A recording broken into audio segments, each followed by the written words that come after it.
choose Isolde as my Luna. Stop the ceremony. The mate bond in this room isn't hers to claim. It's mine. Lift your head, little wolf. I don't understand. I'm nobody. Then everyone in this room has been wrong for a very long time. I claim you as my mate. She felt the bond snap into place the moment their eyes met, then watched him walk past her and take her sister's hand instead. The great hall of Blackthorn Pack has never been this quiet. Elara stands at the edge of the stone floor in a simple green dress, her hands pressed to her chest as if she can hold her own heart together by force. Candlelight flickers across her tear-streaked face. She isn't dressed for a celebration. She was never meant to be looked at tonight. Across the hall, Bastion stands tall in fur-lined leather, every inch the warrior the pack has groomed him to be.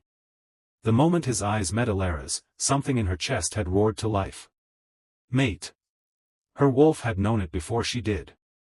Then Bastion turned. He crossed the floor, knelt before Elara's sister Isolde in her gold-embroidered gown, and lifted her hand instead. I choose Isolde as my Luna. The words land like a blade. Gasps ripple through the crowd. Somewhere behind Elara, her parents lower their eyes, not in anger at Bastion, but in quiet shame at her. Isolde's smile is triumphant, practiced, like she'd known this moment was coming long before anyone else did. Elara had spent her whole life as the pack's forgotten Omega, talked over, looked past, told in 100 small ways that she would never be enough. She'd told herself that finding her mate would finally change that. That someone would choose her, fully, on purpose. Instead, she is being rejected in front of the entire pack. In front of the elders. In front of the visiting Alpha King himself, seated in black leather and silver on the raised dais, watching everything unfold with an expression no one can quite read.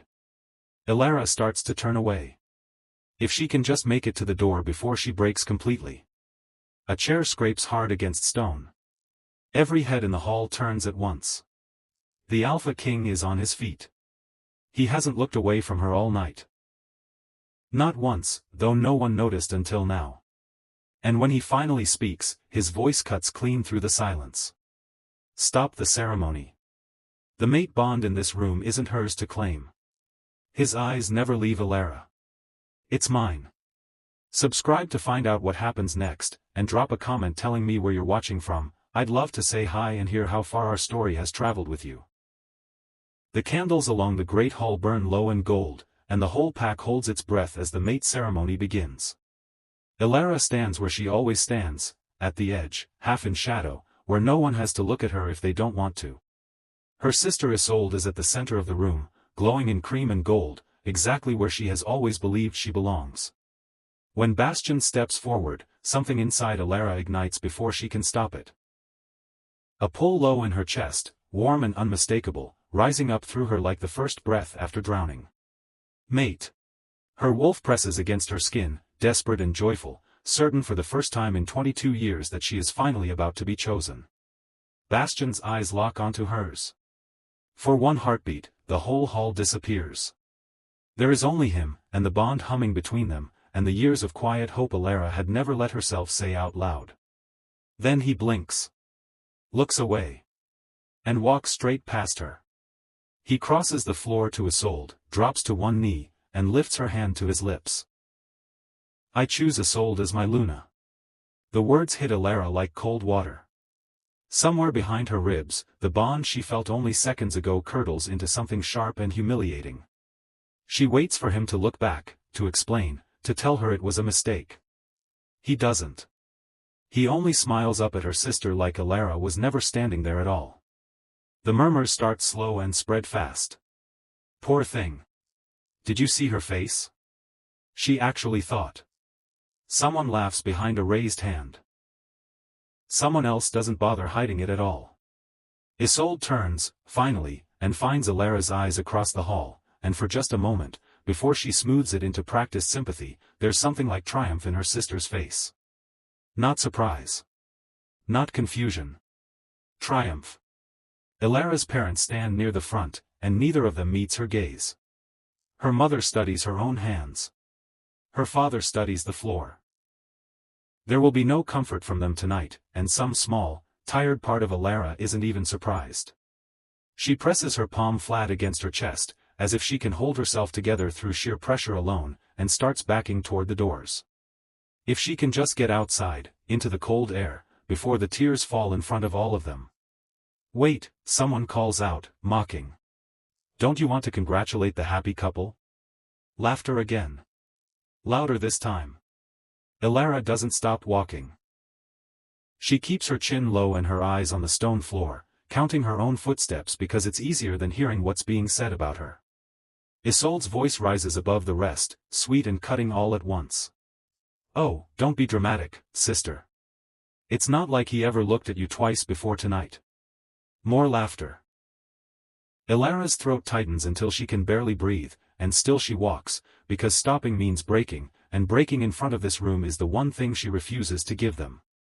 She's 3 steps from the door when a chair scrapes hard against stone, the sound so sudden and so loud that every voice in the hall dies at once. Every head turns. At the head of the room, seated in black leather and silver where he has watched the entire ceremony in near silence, King Draven is on his feet. No one moves. No one breathes. An Alpha King does not simply rise in the middle of another pack ceremony. It isn't done. It has never been done. But Draven isn't looking at Bastion. He isn't looking at Isolde, glowing in her gold-embroidered gown, waiting for the moment to be about her again. His gaze is fixed on the Omega who was halfway out the door. Explain yourself, Draven says, and his voice is quiet, which somehow makes it worse than shouting. He turns, finally, to Bastion. You felt the bond. I watched it happen. Everyone in this hall watched it happen. And you walked away from it. Bastion's jaw tightens. My king, I didn't ask if you had a reason. Draven's tone doesn't rise, but something underneath it does, something with teeth. I asked you to explain how a man claims to feel a mate bond and then discards it in front of his own pack. The elders shift uneasily in their seats. This was supposed to be a celebration, a simple transfer of power dressed up in candlelight and vows, and instead the most powerful wolf in the region is standing in the middle of it, asking questions no one wants answered.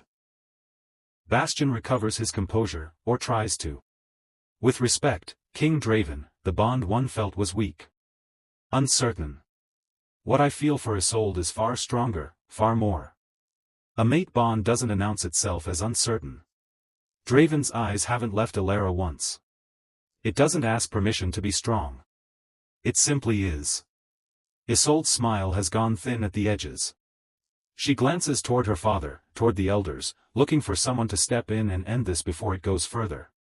No one does. Elara has frozen just inside the door, one hand still braced against the frame, too afraid to move and draw more attention, too afraid not to. She doesn't understand why the king is doing this. Why any of this is happening. All she knows is that every set of eyes that had been laughing at her seconds ago are now fixed somewhere just past her shoulder, on him. Draven starts walking.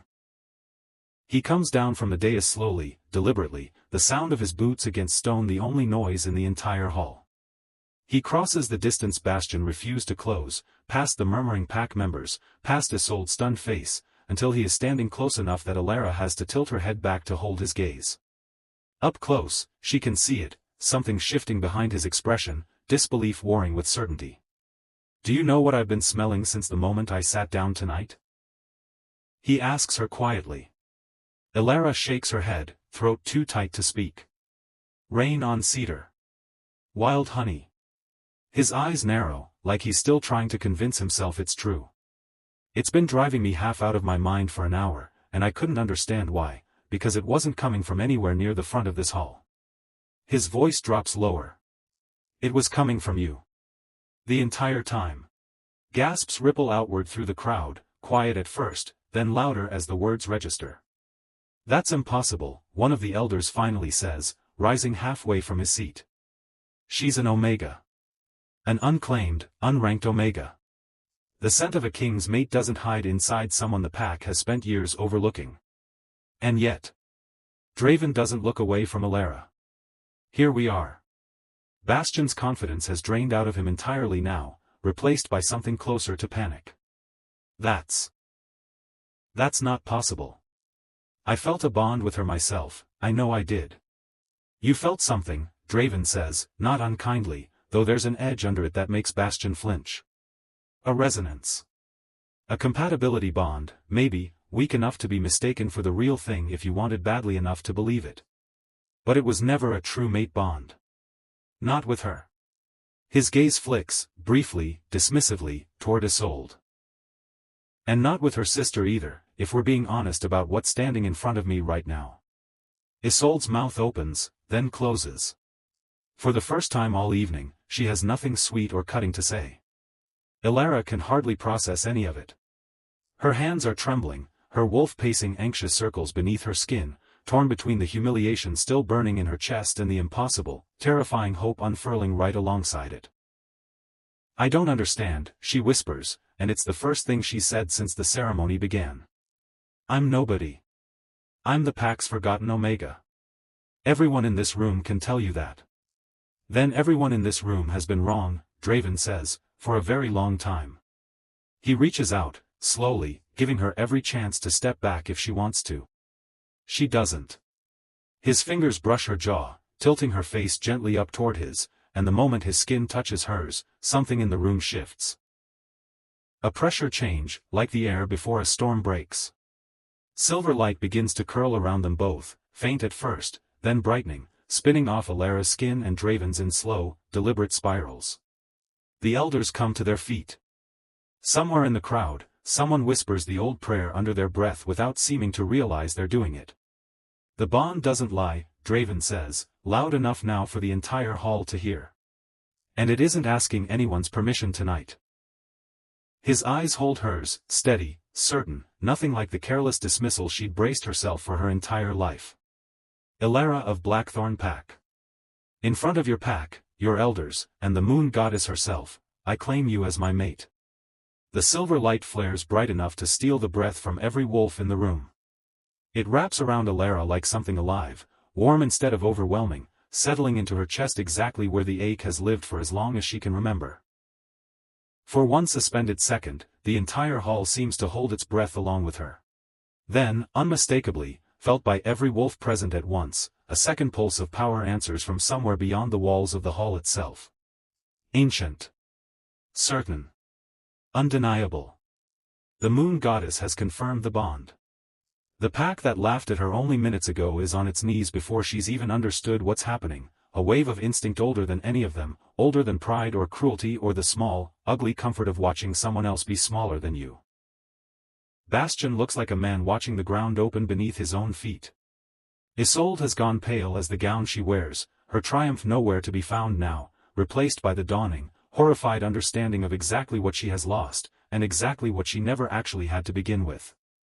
Ilara stands in the center of it all, tears still wet on her face, but for the first time in her life, they aren't tears of humiliation. Draven doesn't let go of her hand. You were about to walk out that door, he says quietly, just for her. Tell me honestly, were you going to leave without ever knowing what you were worth?